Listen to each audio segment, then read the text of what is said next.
네, 오늘도 이렇게 금요기도회의 자리에 오신 여러분들을 환영합니다. 오늘 이 기도의 자리가 우리의 삶에 하나님 앞에 기도가 회복되어지는 그런 귀한 은혜의 시간들이 되어지기를 바라겠습니다. 오늘 우리가 기도하기 전에 말씀 잠깐 나누는 시간 갖도록 하겠습니다. 말씀은요, 누가복음 21장 29절에서 36절의 말씀입니다.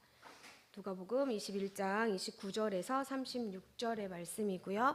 제가 먼저 읽고 한 절씩 교독하면서 36절까지 읽도록 하겠습니다. 제가 먼저 읽겠습니다. 이에 비유로 이르시되 무화과 나무와 모든 나무를 보라.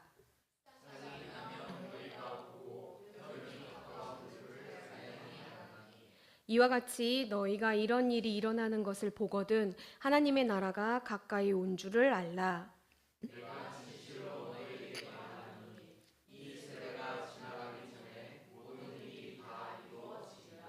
천지는 없어지겠으나 내 말은 없어지지 아니하리라.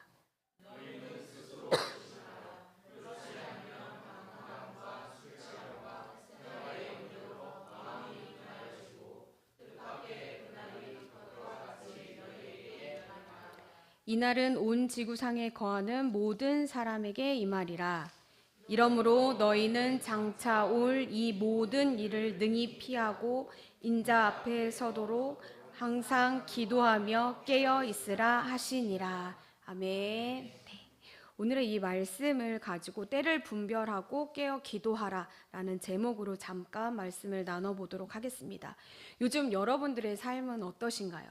마냥 평안하신가요? 아니면 많이 힘드신 그런 일상을 지내고 계신가요? 지금 약간 대한민국을 보면 국민들이 평안하지 못하도록 몰고 가는 것 같기도 한 그런 시대입니다. 이 세월을 지나가고 있는 우리 지금, 그렇다면 우리는 이런 나의 삶의 환경들에 대해 영적인 시각에서 깊이 생각해 보며 일상을 지내고 계신 적이 있나요? 물어보고 싶습니다. 오늘 본문은요, 이 시대를 살아가고 있는 그리스도인들에게 마지막 때를 준비하라고 강력하게 권고하고 있습니다. 그렇다면 우리는 이 마지막 때를 어떻게 준비해야 할지 우리 말씀을 통해 몇 가지 나눠보도록 하겠습니다. 우리가 첫 번째로는 분별할 줄 알아야 합니다. 예수님께서는 무화과 나무에 싹이 나는 것을 보고 우리는 의례, 여름이 이제 가까이 왔다라고 자연이 알 수 있는 것과 같이 우리 주변에 일어나고 있는 일상의 변화들을 우리가 그냥 스쳐 지나가지 말고 영적으로 분별할 수 있어야 한다고 말씀하고 계십니다.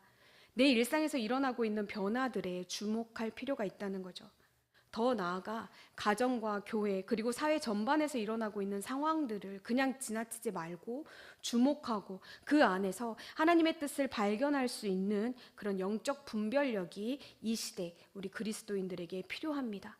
그 분별력이 이 시대를 살아가는 그리스도인으로서 우리의 삶의 태도를 결정할 수 있게 해줄 것입니다. 또한 둘째로는요, 우리가 깨어 기도해야 합니다. 우리가 우리의 일상들을 통해 하나님의 뜻을 분별하기 위해 나의 일상과 주변의 인들에 주목하게 되었다면 그걸로 끝나는 것이 아니라 이제 우리는 깨어 기도해야 합니다. 우리 오늘 읽었던 그 본문의 34절을 우리가 같이 읽었으면 좋겠습니다. 오늘 21장 34절의 말씀을 한 목소리로 같이 읽도록 하겠습니다. 시작. 너희는 스스로 조심하라. 그렇지 않으면 방탕함과 술 취함과 생활의 염려로 마음이 둔하여지고 그날이 덫과 같이 너희에게 임하리라. 아멘. 우리가요, 하나님의 뜻을 제대로 분별하지 못하도록 우리의 마음을 둔하게 만드는 요소들에 대해서 성경은 방탕함과 술 취함과 생활의 염려라고 말하고 있습니다. 이 방탕함과 술 취함은요, 단순히 어떤 과음이나 윤리적인 타락만을 의미하는 것은 아닐 겁니다. 하나님보다 우선으로 두고 있는 그 무언가가 우리로 하여금 하나님과의 교제보다는 어떤 세상의 즐거움을 쫓아가게 만든다는 것이겠죠. 또한 우리가 경계해야 하는 큰 요소 중에 하나로 생활의 염려를 말하고 있습니다. 우리가 먹고 사는 문제, 자녀 문제, 건강 문제, 미래의 불안함 등의 이런 일상의 염려함이요, 우리로 하여금 그 문제에 집중하느라 오히려 하나님을 바라보지 못하도록 만들고 있다라고 이야기를 하고 있습니다. 그래서 예수님께서는 이것들이 나의 영적인 감각들을 둔하게 하지 못하도록 우리 스스로 조심하라고 권면하고 계십니다. 그래서 예수님께서는 내가 이렇게 스스로 조심하기 위해서는 항상 기도하며 영적으로 깨어 있어야 한다고 말씀하고 계십니다. 우리의 이 영적 주파수를요, 세상의 기준이나 이 세상의 염려 가운데 두고 있다면 이제는 그 주파수를 하나님께 맞춰야 할 것입니다. 그래서 하나님의 뜻에 민감하게 반응해야 합니다. 세상의 소리에만 집중하는 것이 아니라 이제는 하나님의 음성에 귀 기울이며 하나님의 말씀에 따른 나의 삶의 태도를 결정해야 할 것입니다. 이렇게 우리의 일상을 더욱더 하나님과 친밀히 교제하는 기도의 시간들로 늘려나갈 때 우리는 영적으로 깨어 있을 수 있을 것입니다. 그리고 마지막 중요한, 우리는 성령의 도우심을 구해야 합니다. 우리가 이렇게요, 항상 깨어 있으려고 하고 기도하려고 노력하지만 이런 일들은 우리의 말처럼 쉽게 일어나지 않고 또한 그럴 수 있는 힘이 내게 없음을 인정해야 합니다. 분별해야 하는 것, 성령의 도우심이 없이는요, 내 생각대로, 내 기준대로 하나님의 말씀을 왜곡하는 위험이 일어날 수도 있습니다.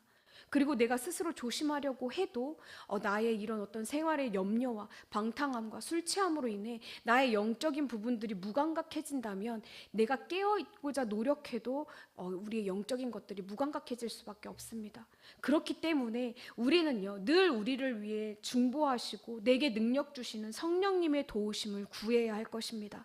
나보다도 나를 더 잘 아시고 우리의 삶을 승리로 인도하실 그 하나님 앞에 납작 엎드려서 내 삶을 맡겨드릴 수 있어야 할 것입니다.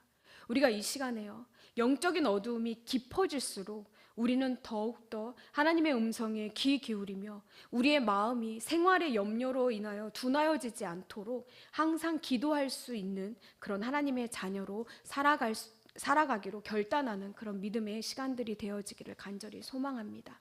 우리가 이 시간에 이 말씀을 붙들고 기도를 했으면 좋겠습니다. 말씀에서도 말씀드렸지만 우리가 때를 분별하고 항상 깨어 기도하는 것이 이 시대에 하나님께서 우리에게 원하시는 일이 아닐까 생각합니다. 그래서 우리 이 시간 하나님, 내가 이 일상을 살아갈 때 그냥 평안한 일상이라고 어제와 같은 일상이라고 그냥 이 일들을 지나쳐버리는 것이 아니라 내 주변에 일어나는 변화들, 내 주변에서 일어나는 이 상황들을 하나님의 뜻에 맞게 잘 분별할 수 있게 말씀하여 달라고, 하나님의 음성에 더 집중할 수 있게 해달라고, 그래서 하나님이 원하시는 것이 무엇인지 깨닫고 그것을 놓고 기도할 수 있는 중보자가 되게 해달라고 이 시간 이 말씀을 붙들고 먼저 기도하는 시간 갖도록 하겠습니다. 기도하시겠습니다.